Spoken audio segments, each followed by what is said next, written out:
అన్న చెప్పండి. నిన్న రాజాసింగ్ గారు రాజీనామా చేయడాన్ని ఏ విధంగా చూడొచ్చు? అక్కడ పార్టీ ఆఫీస్‌లో అధ్యక్షుని విషయంలో రా నామినేషన్ గూడా వేయడానికి కొంతమంది అడ్డుకున్నారని చెప్పి ఆయన మీడియా ముందల మాట్లాడడం జరిగింది. ఎట్లా చూస్తారు?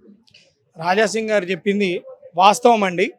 3:30కి అన్నగారికి రాజాసింగ్ గారికి నామినేషన్ పత్రం ఇవ్వడం జరిగింది. దానికి ఎవరు ఓటేయాలి, ఎవరి పట్ల అంటే ఎవరైతే అన్నగారికి సపోర్ట్ చేయాలో 10 మంది అది కూడా చెప్పకుండా 3:30కి ఇవ్వడం జరిగింది. ఎవరైతే అన్నగారికి సపోర్ట్ చేయడానికి ముంగట్టుకొచ్చున్నారో వాళ్ళనందరినీ కూడా పెద్ద పై అధికారులు ఫోన్ చేసి ఆపేయడం జరిగినది. మీరు రావద్దు, వేస్తే మిమ్మల్ని పార్టీ నుంచి సస్పెండ్ చేసేస్తాము, మీరు ఇక్కడికి రావద్దు అని చెప్పి ఆపడం జరిగింది అన్నగారికి అందరినీ కూడా.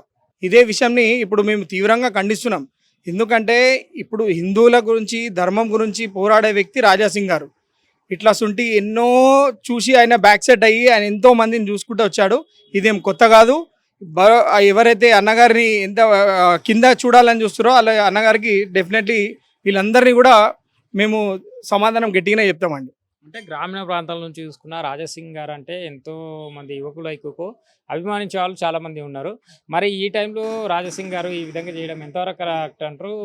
వాళ్ళ పార్టీ పెద్దలు ఏమైనా బుజ్జగింపులు చేసే అవకాశం ఉందా? డెఫినెట్లీ అండి. అందరు కూడా అన్నగారికి నిన్ననే కాల్ చేసడం జరిగింది, మాట్లాడడం కూడా జరుగుతుంది. అన్నగారు ఏ ఆదేశం ఇస్తే దాన్ని అందరం కూడా ఫాలో అప్ అవుతాం.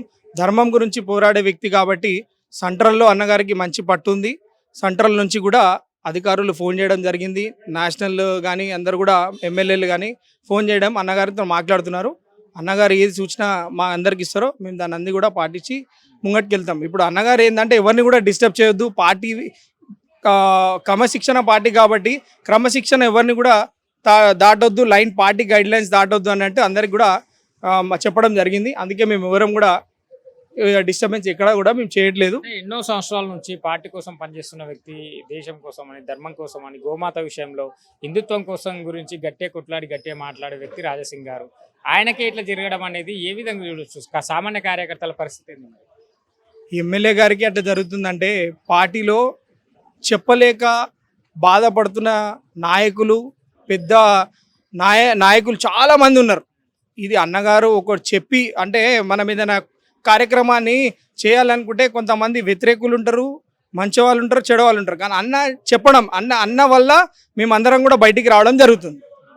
ఇప్పుడు అన్న లాంటి వాళ్ళు కొన్ని వేల మంది ఉన్నారు తెలంగాణ స్టేట్లోనే బాధపడుతూ. కానీ వాళ్ళు ముంగటికి వస్తలేరు. ఎందుకంటే పెద్ద నాయకుల ఒత్తిడి వల్ల వాళ్ళు ముంగటికి రావడం లేదు. ఎప్పుడు కూడా అంటే తెలంగాణలో కూడా బీజేపీ అధికారంలోకి రానివ్వకుండా చేస్తుంది కొంతమంది పెద్దలని మాట్లాడుతున్నారు. కంపల్సరీ అండి, కంపల్సరీ. తెలంగాణలో గతంలో ఎప్పుడో వచ్చేది ఈ అధికారంలో. అన్నగారు కూడా ఒకటే పోరాటం, తెలంగాణలో భారతీయ జనతా పార్టీ జెండా రెపరెపలాడాలని చెప్పి అన్నగారి కళ. దాని గురించే ఈ అంత తపన. ఎమ్మెల్యే గారికి ఎప్పుడే కానీ ప్రెసిడెంట్ పోస్టు గురించి ఎప్పుడు కూడా ఆయన ఆరాటపడలేదు, ఎప్పుడు కూడా పోరాటం కూడా చేయలేదు. అన్నగారికి ఆలోచన ఏంటంటే ఎమ్మెల్యే గారు ఇప్పుడు వచ్చే ఎలక్షన్స్ వస్తున్నాయి, దాంట్లో మన మంచి పట్టు ఉండాలి గ్రామంలో అన్నిటి. ఇప్పుడు సిటీలో ఒకటే ఉంటే కాదు, గ్రామాలలో కూడా మనది పట్టు ఉండాలని చెప్పి అన్నగారు ఆలోచన. అందుకే ధర్మం పట్ల పోయే వ్యక్తి కాబట్టి ధర్మం గురించి సంబంధించిన కార్యకర్తలు ఎంతమంది అయితే కట్టర్ కార్యకర్తలు ఉంటారో అందరూ కూడా అన్న సమర్థనంగానే ఉన్నారు. అట్లా సుంటిదే ఏం లేదండి. ధర్మం గురించి పోరాడే వ్యక్తి బీజేపీ పార్టీలోనే అన్నగారికి అవకాశం ఇస్తే మళ్ళీ ఆయన అలానే ఆయనతో మాట్లాడితే కొద్దిగా సెట్ బ్యాక్స్ ఉంటాయి, అవి చేసుకొని అన్నగారు దీంట్లోనే కంటిన్యూ అవుతాడు. లేదు అంటే ఆయన కారణం ఎక్కడ కూడా జంప్ అయ్యేది, ఎక్కడ పోయే అవకాశం లేదు. భవిష్యత్తులో అంటే ఇట్లాసుంటి ఎమ్మెల్యే గారికి 3 సారి గెలిచిన ఎమ్మెల్యే గారికి ఇట్లాసుంటి న్యాయం చేస్తుంటే సామాన్య కార్యకర్త అంటే జెండా మోసే కార్యకర్తకి వాల్యూ ఏముంది చెప్పండి? సామాన్య కార్యకర్తకి ఇక్కడ వాల్యూ లేకుండా పోయింది. కాబట్టి ఇప్పుడు ఇది తెలంగాణలో అధికారం రావాలంటే ఇట్లా ఎమ్మెల్యే గారి ఎవరైతే ఎంతమంది అయితే ఎమ్మెల్యే గారి లెక్క ధర్మం గురించి దేశం గురించి కొట్లాడే కార్యకర్తలని ముంగట పెడితే डेफिनेटली तेलंगाना अधिकार वस्तामंडी। చెప్పండి నిన్న రాజాసింగ్ గారు రాజీనామా చేసినగా ఎట్లా వస్తారు? राजा सिंह के साथ बड़ा जुल्म हुआ साहब। राजा सिंह साहब स्टेट प्रेसिडेंट के लिए नॉमिनेशन डालने गए तो उनका नॉमिनेशन भी नहीं लिए, उनका नॉमिनेशन भी रिजेक्ट कर दिए। पार्टी के अंदर उनकी तानाशाही है उन लोगों की, राजा सिंह की कुछ बात नहीं सुन रहे। और राजा सिंह ऐसे नेता है, उन्होंने वन मैन शो जीत के आते उन्होंने, और उन्होंने पूरे शहर के अंदर उनके 7 कारपोरेटर है, सिर्फ गौशामेल में जीत के आए और कहीं नहीं जीते उनके। यहाँ तक किशन रेड्डी सिकंदराबाद पार्लियामेंट है, वहाँ भी एक उनका कारपोरेटर नहीं है। ये अब से नहीं, 25 साल से पार्टी के अंदर यही जुल्म है। मैं भी एक सीनियर कार्यकर्ता हूँ। इससे पहले दत्तात्रेय साहब की चलती थी, किशन रेड्डी साहब की चलती थी, वेंकैया नायडू साहब की चलती थी, किसी की सुन। आज ये वजह से पार्टी आज आगे नहीं बढ़ रही। आज फिर भी हमारे राजा सिंह साहब पार्टी में आए। आज यहाँ के 3 बार के विधायक हैं उन्होंने। आज उनके ऊपर कुछ ना कुछ लांछन लगाते रहते। आज उनकी तरफ से 7 MLA आए, इससे पहले 5 MP जीते गए उनके, अब 8 आए। आज से राजा सिंह के साहब की बदौलत। लेकिन राजा सिंह के साहब पीछे लगे हुए रहते, कहाँ पड़े किसने। ये लोग पार्टी ऑफिस में बैठे रहते, बैठ के कुछ ना कुछ करते रहते। कोई अच्छा लीडर आओ उसको आगे नहीं बढ़ने देते। इससे पहले लाटोर साहब भी थे, उनको भी यही हाल करे। ये पार्टी क्या करती है, उनकी सुन के चलना, उनकी जी हुजूरी करना, तो उनको आगे बढ़ाती। मैं भी 75 से कार्यकर्ता हूँ, लेकिन पार्टी में नहीं सुनते। उनकी जी हुजूरी करना पड़ता, जी हुजूरी करे तो ही वो लोग सुनते हो। आज ये वजह से आज तेलंगाना में इतने पीछे है। हमारे बाद TRS पार्टी आई, आगे बढ़ गई। आज उन्होंने 10 साल सत्ता में रहे। इसके बाद इससे पहले भी हम दिल्ली के इलेक्शन में गए, हम कर्नाटक के इलेक्शन में जाते थे। जब पार्टी के अंदर जो वर्कर नहीं थे, 93-94 में मदन लाल खुराना साहब CM बने, जब टाइम हम वहीं थे पार्टी के अंदर, जब कार्यकर्ता नहीं थे। గారు కూడా ఎప్పటి నుంచో ధర్మం కోసం దేశం కోసం గోమాత గురించి उन्होंने राजा सिंह गौ माता के लिए इतना लड़ रहे हैं उन्होंने, आज उनको ही पार्टी से उनको बाज बैठा दे रहे हैं। किशन रेड्डी साहब भी गौ माता के खिलाफ बोले सो बयान है उस्मानिया यूनिवर्सिटी के अंदर। ये लोग सिर्फ धर्मपक्ष के नाम पे चले। धर्मपक्ष नहीं चलता तेलंगाना में, हिंदुज़म ही चलता। ये वजह से राजा सिंह को खटक रहे किसको भी उन्होंने। और राजा सिंह ही ऐसे इंसान है। M मुकेश जो सिटी के इंचार्ज थे, उन्होंने उनको 2 बार हराए, तीसरी बार भी हराया उन्होंने दूसरे कैंडिडेट प्रेम सिंह लाडोर को। लेकिन पार्टी सुनती नहीं, सिर्फ अपनी।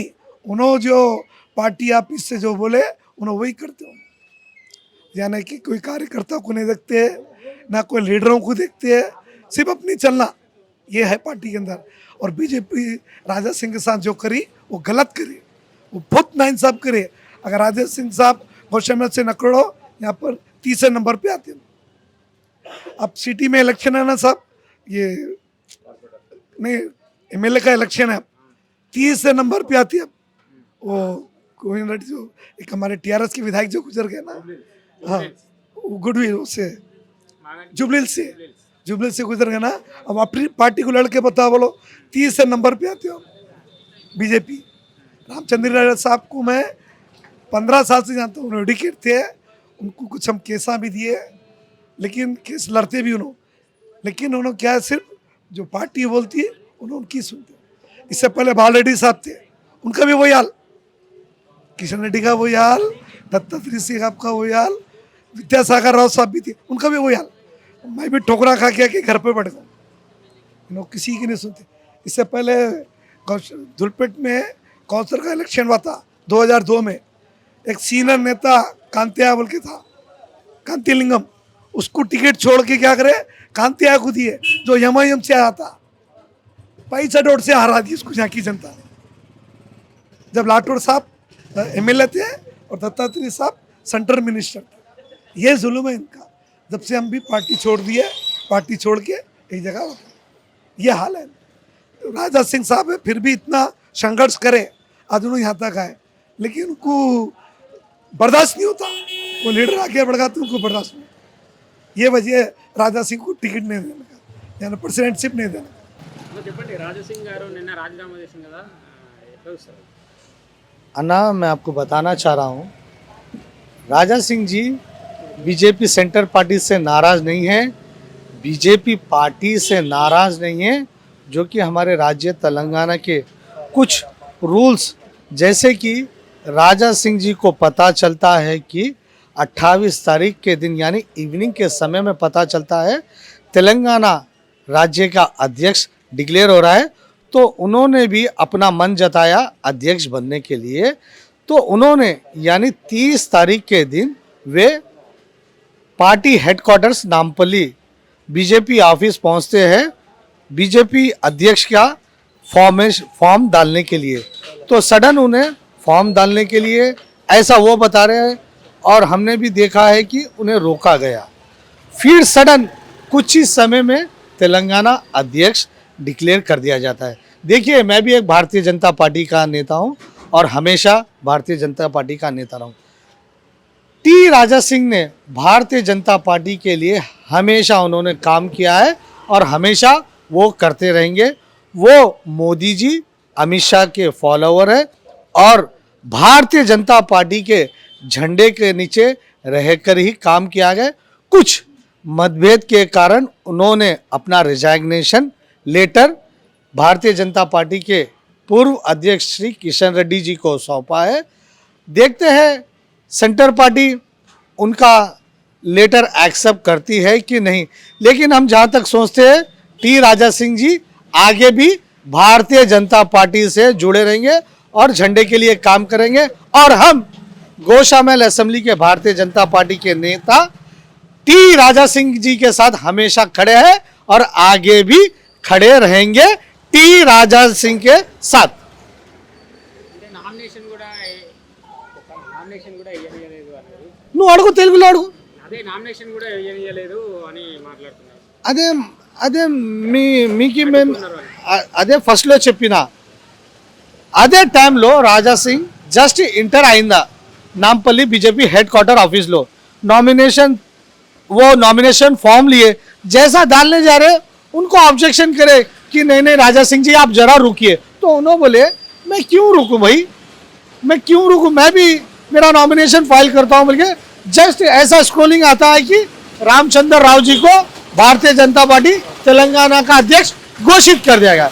तो देखिए उन्होंने उसी बात से नाराज होकर हमारे राज्य के पूर्व अध्यक्ष किशन रेड्डी जी को एक लेटर सौंपा कि भाई मैं रिजाइन कर रहा हूं बोलकर।